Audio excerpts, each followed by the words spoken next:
Hi అండి, అందరికీ నమస్కారం. కార్తీక మాసం అయిపోతుంది. కార్తీక అమావాస్య మరుసటి రోజు పాడ్యం వస్తుంది. ఆ పాడ్యానికి పోలి పాడ్యం అని అంటారు. ఆ పోలి పాడ్యం అని ఎలా వచ్చింది, పాడ్యంకి ఆ పేరు ఎలా వచ్చిందని ఒక కథ అయితే ఉంది. ఆ కథ ఇప్పుడు మీకు చెప్తున్నాను, వినండి. కార్తీక మాస ప్రారంభ దినమైన శుక్ల పాడ్యం నుండి ప్రతిరోజు కార్తీక దీపారాధన చేసి కార్తీక మాసం ఆఖరి రోజు అనగా మార్గశిర శుక్ల పాడ్యమి గడియలలో చేయు దీపారాధనను పోలీస్ వర్గ దీపారాధన అందరు. ఇందుకు సంబంధించిన ఇతిహాసం. పూర్వం వారణాసి ప్రాంతంలోని విశాల నగరంలో రజకమ్మ అనబడే రజక చాకలి స్త్రీ ఉండేది. ఆమెకు 7 కుమారులు. వారందరికీ వివాహాలయ్యాయి. ఆఖరి కోడలు దైవభక్తి కలిగి పెద్దల పట్ల గౌరవంగా ఉండేది. ఇంటిలోని వారంతా పూజలు చేసేవారు గాని ఏకాగ్రత భక్తి ఉండేవి కావు.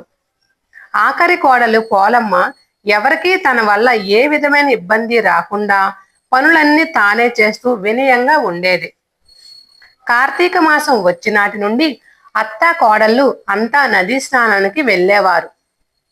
పోలమ్మకు మాత్రం పనులు అప్పజెప్పి ఇంటి వద్దే వదిలేశారు. పోలమ్మ ఇంటి దగ్గరే స్నానం చేసి పెరట్లోని పత్తిని తెచ్చి ఒత్తి చేసి వెన్నతో దీపారాధన చేసేది. భగవత్నామ పారాయణం చేసుకుండేది. పోలమ్మకు ఆయుర్దాయం తీరింది. సునాయాస మరణం కలిగింది. విష్ణుదూతలు విమానంలో వచ్చి పోలమ్మను విమానంలో ఎక్కించుకొని స్వర్గానికి తీసుకువెడుతున్నారు. నదీ స్నానం చేస్తున్న వారంతా చూసి పోలి స్వర్గానికి వెళ్తుందని కేకలు వేశారు. ఆ కేకలు విన్న అత్త తోటికోడళ్ళు తమ అజ్ఞానానికి విచారించారు. శరీరంతో విష్ణు సాయుధ్యం పొందటం పోలి చేసుకున్న సుకృత ఫలమని ప్రశంసించారు. నాటి నుండి కార్తీక బహుళ అమావాస్య పోలి స్వర్గానికి వెళ్ళిన రోజుగా ప్రశస్తమైంది.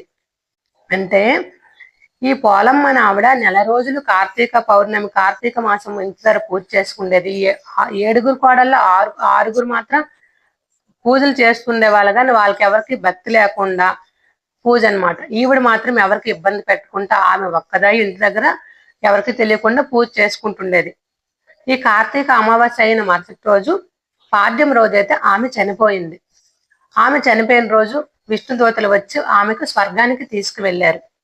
వాళ్ళంతా అత్త కోడల్ని మిగతా వాళ్ళందరూ ఏమనుకున్నారంటే, ఇదేంటి మేము ఇంత పూజలు చేసాం, మాకు ఆ పుణ్యం రాలేదు, ఈవిడికేంటి ఆ పుణ్యం వచ్చిందా అని అనుకున్నారు. కానీ అక్కడ ఈవిడ ఈ నెల రోజులు చేసిన పుణ్యం గురించి వాళ్ళు ఎవరికి తెలియదు కదా.